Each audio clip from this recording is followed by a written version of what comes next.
Hello case, இந்த மானெல்லாம் எங்கே பார்க்கலான்னா திருவண்ணாமலை போனீங்கன்னா அங்கே பார்க்கலாம்.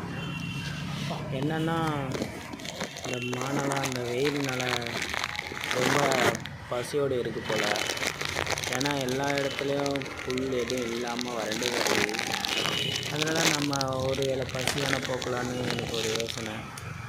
சரி, நம்மளால் முடிஞ்சதை செஞ்சேன். அங்கே பாருங்கள், எவ்வளோ பசி இருந்தால் எவ்வளோ சாப்பிடும், எப்படி சாப்பிடுதுங்க பாருங்கள். நீங்களும் இந்த மாதிரி ஏதாச்சும் ஹெல்ப் பண்ணணும்னா திருவண்ணாமலை கிரிவல பாதை போய் பார்த்தீங்கன்னா இந்த மானை பார்க்கலாம். நீங்கள் ஹலோ கேஸ், ஷேர் பண்ணலைன்னா போட்டு அட்லீஸ்ட் இந்த மானுக்காக ஒரு லைக் ஆச்சு பண்ணி விடுங்க.